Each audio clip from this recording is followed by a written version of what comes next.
Hey everyone, thank you for joining us here on 7 Mile Hill Sanctuary. We would like to bring you a little bit of history from the little town of Knik. We went there this summer to a special event where an amazing female musher was inducted into the Hall of Fame. There's so much history here in Alaska, so much history in the little town of Knik that I truly think that you will really enjoy learning about. Maybe one day you'll come and visit and check it out for yourself, because I think it's definitely going to be worth the visit. Thank you, hope you enjoy, and God bless.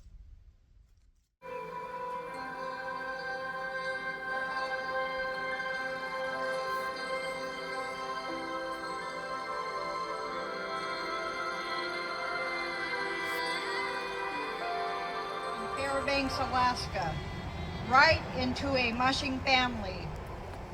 Her dad, champion musher Gareth Wright, was a competitive racer himself for over 50 years.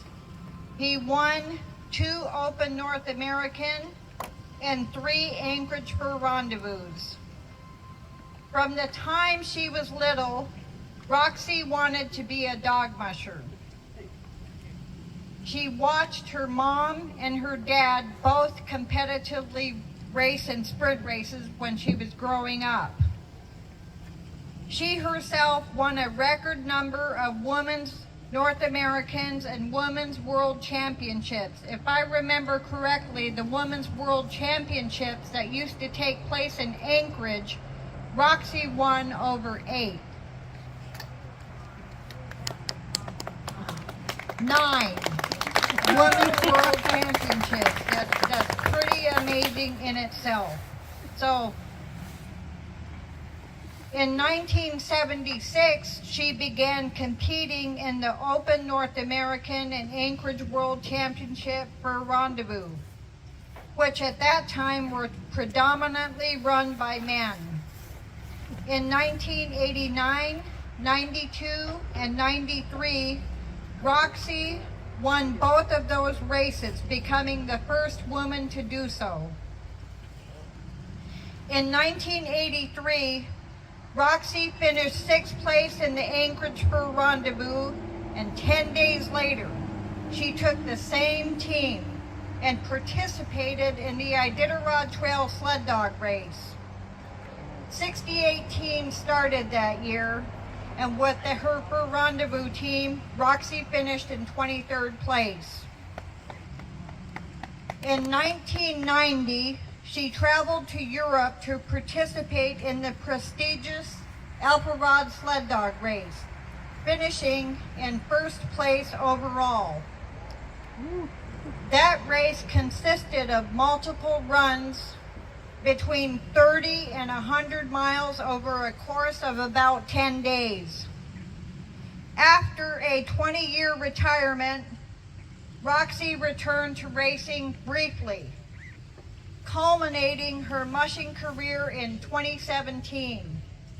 Roxy won the Fur Rendezvous and Open North American back-to-back at the young, great age of 66 years old.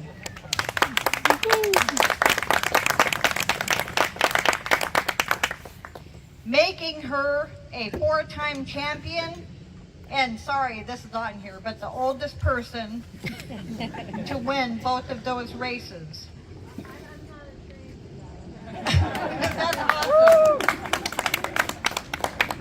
In 1996, Roxy was awarded the first Mush with Pride Lifetime Achievement Award for her continued ethical care of her sled dogs.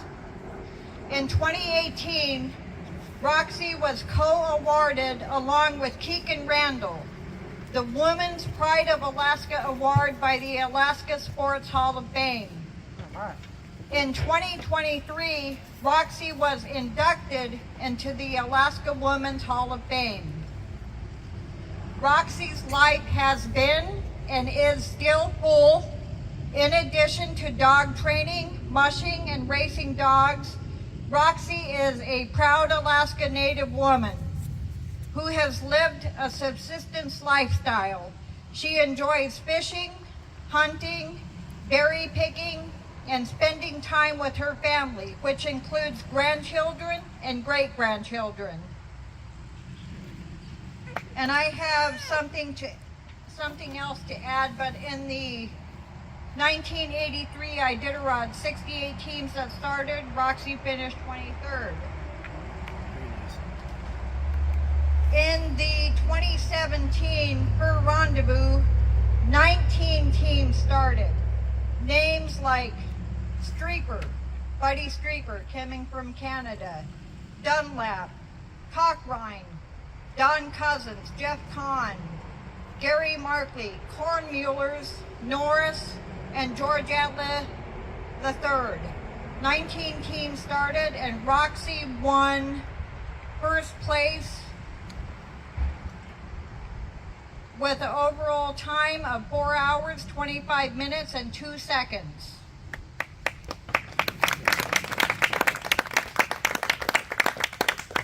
And then in the Open North American in Fairbanks, 23 started that race, and then again we had Buddy Streeper and his wife Lena, James Wheeler, Amy Dunlap, Ken Cheesick, Marvin Cochrane, Don Cousins, George Atla III, Earharts, Ketzner's, Dayton, Jeff Kahn.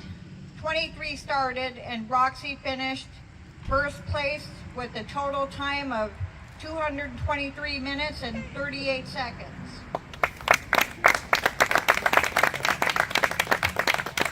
And then her really good friend sent a message of congratulations to Roxy, and this is coming from Arlie Reynolds. I think it's a tremendous honor and really well deserved. Roxy has been my greatest mentor, not just in dog mushing, but also in life. I've never seen anybody who understood dogs the way she does, and I could tell you a bunch of stories about things I've seen that are just unbelievable, and the way she's understood dogs to help them reach the potential that I didn't even know was there. And give you examples. When she won the Anchorage Fur Rendezvous in 2017, the leader she put up the last day never had run in lead in its life. And here she put that dog in front of the winning team on 4th Avenue to go through all the streets and the crowds, and that dog just ran for her like it's done its whole life. She used that dog again to win the Open North American in Fairbanks 3 weeks later. That Open North American was a great win. Before the race, she came to me and said, "What should we shoot for? A winning team the first day?" And I looked at the trail conditions and the temperature, and I said, "I think our team, if they do their best, can run it in 64 minutes and 19 seconds. Roxy's GPS did not work that day because it was too cold. When she come back, she had won that heat in 64 minutes and 15 seconds. On the third day, she came to me and said, "What do you think we can run it in today?" And I said, "You know, I think this team is capable of running this in 93 minutes. And she did it in 93 minutes and 1 second. She was never more than 8 seconds ahead of Buddy in that heat, and never less than 4 seconds ahead. She won the heat by 6 seconds, and I tell you, I have always been impressed by the way she could teach dogs to pass, to run through anything. They just would do anything for her. And any kind of dog, whether it was a shy dog, a bull-headed dog, or a soft-headed dog. And the dog, she knew how to read that dog and help it do what it was capable of doing and how to say she did the same for me. I'm very grateful to have Roxy as a friend, a family member. She is the godmother of our youngest child, and she's been my best friend and my best mentor in all aspects of life. I mean, dog motion really is a metaphor for life, and she has taught me so much. I wish I could be there with you all today, but I am grateful that you're honoring her in this way. Thank you, from Arlie Reynolds.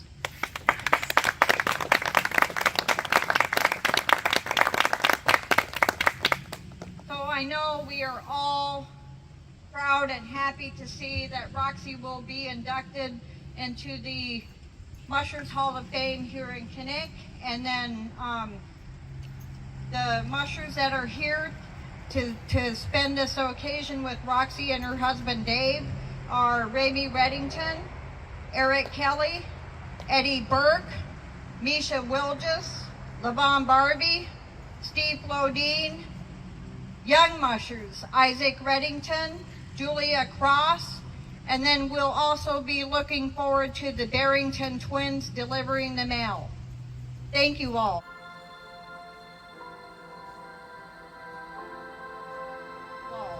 Roxy, would you like to come up and say something?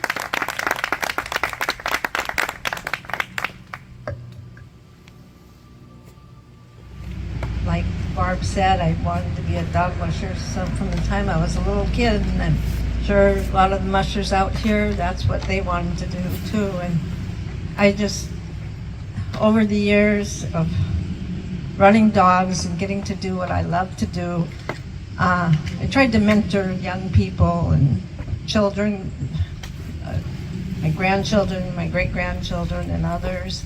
And dog mushing can teach young people a lot of good life lessons. And I was very honored and blessed to be able to share that with young people and just my fellow mushers. And also, I was blessed with a lot of really good dogs. I was fortunate to have born into a dog mushing family. My dad was probably the best dog breeder in the whole world ever. And almost any musher who runs sprint or long distance races has dogs out of my dad's lineage.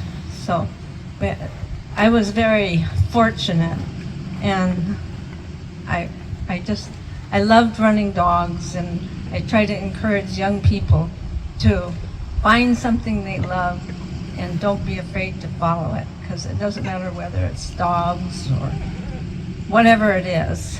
To find something that you love to do and pursue it is one of the greatest things a person can do with their life.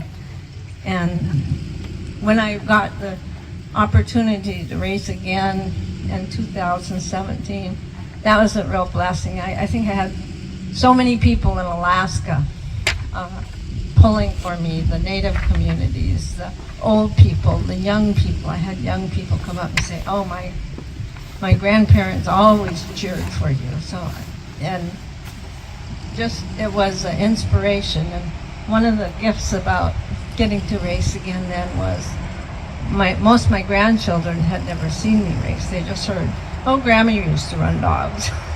So they got to watch me race again and win.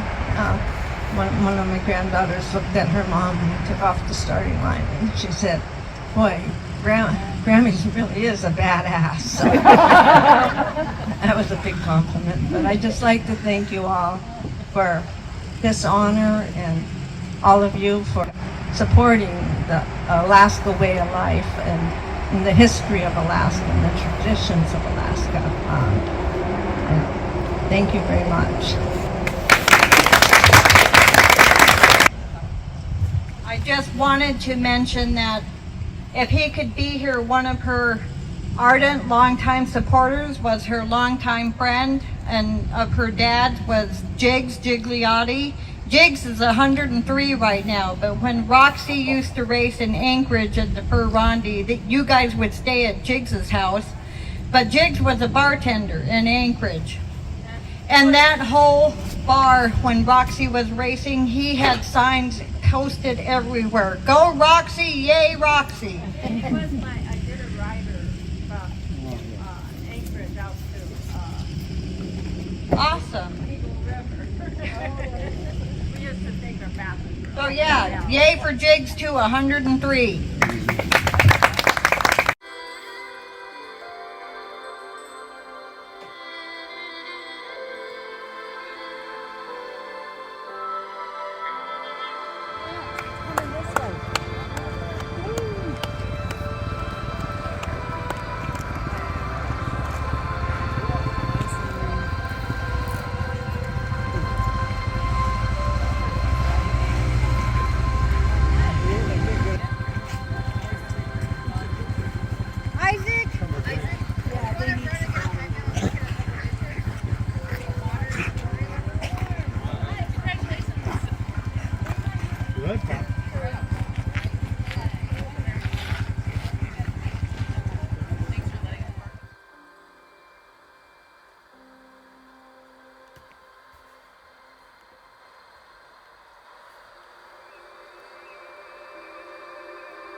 Yep.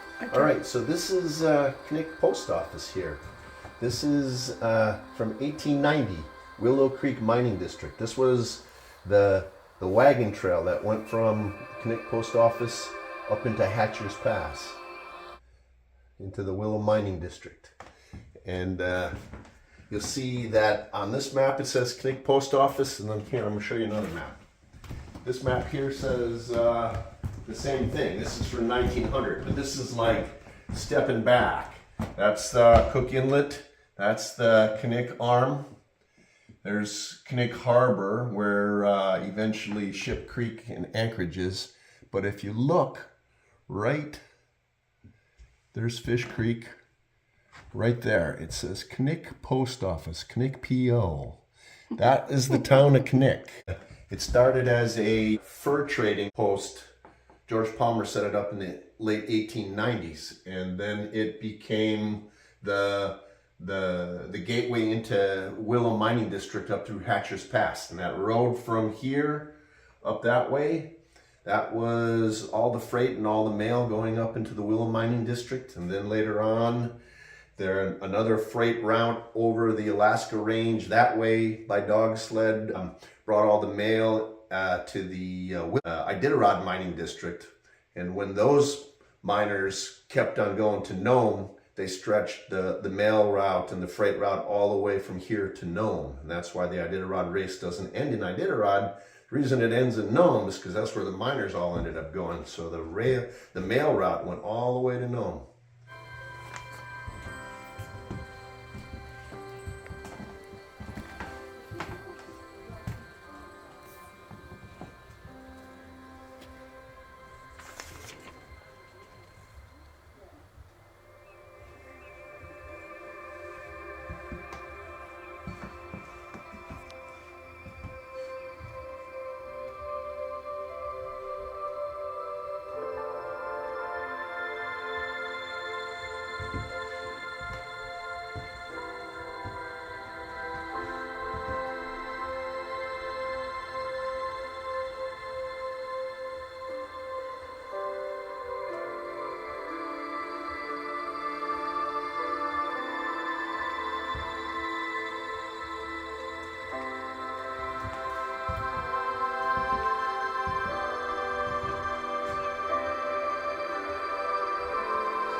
It's kind of weird to have once a year a dog team pull a four-wheeler up to a museum and do that year after year. And the reason they're doing that is there's a tradition of these things called cachets. And what they are basically is they are an envelope with a stamp that has been canceled at a post office. And the envelope is commemorative. It's commemorating something. Every year, whenever they induct a new musher into the Musher Hall of Fame, they commemorate that event by once a year turning that old log cabin into a post office where they can have a legal postmaster legally cancel a stamp commemorating it, and then they just become souvenirs. So that's the reason why every year, for one day, there's a post office here still in Knik. Because it used to be the only post office in the whole U.S. north of Hope. Hope, Alaska was another boom gold town that had a post office. But Knik was as far north as you could reach up the Cook Inlet, as far as the Pacific reached into the heart of Alaska. And this was the post office.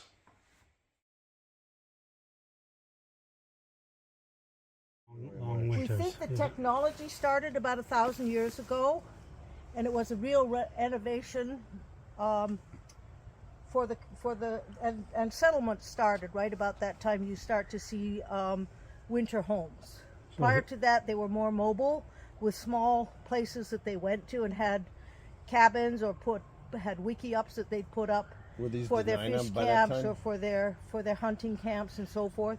But it wasn't until what we call the Little Ice Age, what occurred about 1,000 years ago, you start seeing the cache pits. Be about 4 feet below surface and 4 feet above, and they would have posts at all the corners, and they would have horizontal logs. But unlike Europeans, the logs would be hollowed out to fit on top of each other. And then, What do you mean, like this? when you have horizontal logs, they would hollow this log out to fit on the log beneath. Okay, So just on one we side. have chinking in Yeah, our just- logs. Yeah. And we put our logs on top of each Yeah. other, but they actually tried to fit the logs on top of each Yeah. other. And they would tie them in the corners. Yeah. And then they would have two posts in the middle. That's a back room.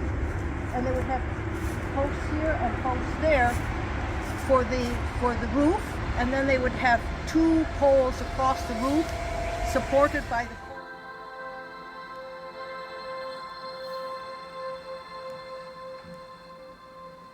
They used a style that they kind of adopted from the Aleuts and the people they found around here.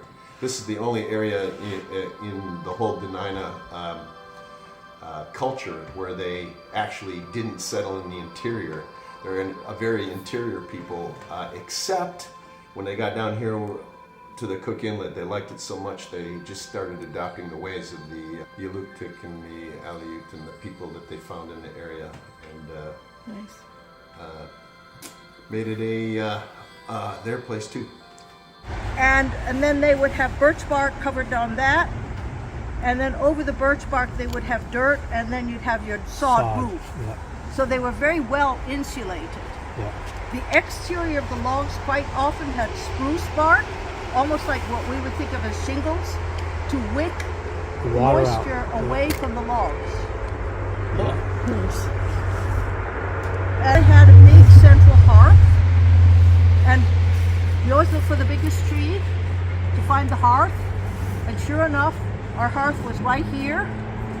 And we also find a little cooking station sometime not too far from the doorway, which is right about there. Yeah. And then we have a doorway back here. So the extended room. Which could serve as various, it served various purposes. Sometimes it was a banya, where you'd have your rocks that you'd heat up and have your bath. It would be like a steam bath, sauna, or sometimes it was a menstrual hut where women would go for menstruation. And were not allowed to see or look at any man during their period time. Wow. And if they did, it would bring bad luck for the hunt. So it was very important not to look upon a man, and they weren't allowed to touch their food at all. So they had special straws and special implements so that they would never touch their food, because they believe in reincarnation. And so the animals would not reclothe themselves and bring themselves back if you show any disrespect for them. Now, one of the things that archaeologists look for, unfortunately, are not artifacts, because they have no artifacts in their houses. Because if they left a personal item behind, that would have part of their spirit on it, and you can give damage to their spirit. So everything had a spirit, the rocks, the trees, the plants, the animals. So you had to take care of the animals properly, and not only cremate people, but they also cremated the animals that they hunted, and they would leave sometimes the head in a tree to thank them for coming and bringing themselves to them. So very little in the way of food that we find, and when we do find artifacts, we know that it was a catastrophic situation. And in this house, we found a lot of artifacts. And right behind you was where we found just the rocks that they used from the fire pit, but we found animal bones. But interestingly enough, the animal bones we found were mostly porcupine. Porcupine was kind of a poor man's, it was like you're incidental to your meal when you're out hunting and you find a porcupine, you might just clean it and eat it all with a spit. It wasn't the main meal. This family in the end was using them as a main meal. We found only porcupine bones there, which indicate that something had happened. We think that this house basically went down, what they call went down, during the smallpox epidemic. And the smallpox epidemic was between 35 and 40, 1835 and 1840. 50% of the population in this area perished during the smallpox epidemic. And so that they were trying, you could see that they were trying to clean the house out. One of my students found a whole little cache of beads, as if somebody had taken a pouch and thrown it into the cache pit, and the pouch had deteriorated, and all that was left was this bunch of beads, about several hundred in one little spot. We also found a big fish hook and part of a harpoon, but we found a good harpoon in this area.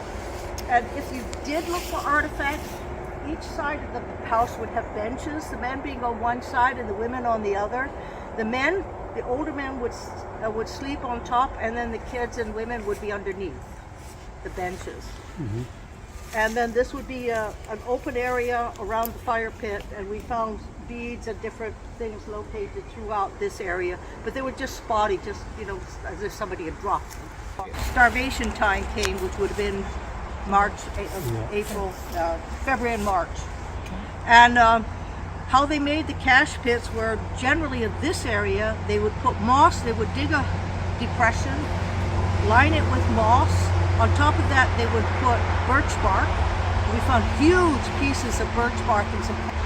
You don't find birch bark like that today. We had a biologist came up when I was working at the Matsu Borough, and I shared the office with our forester, and she came up. She was researching the movement of the, I guess it's some kind of fungus that attacks the birch trees, and apparently they came up during the late 1800s, 19th century, into Canada and moved across Canada into Alaska. And when you chop down a birch tree, you'll find the center is rotted. Yeah. That fungus moved into this area in the late 19th century. And today, our trees don't last much more than 100 years. The trees before that were much larger and lasted several hundred years. They had huge pieces. I mean, the birch bark is just, we couldn't understand why it was so big, and where we hadn't seen birches that big. But because of that disease, you don't have it today. In some spots you could find enclaves of very large birches,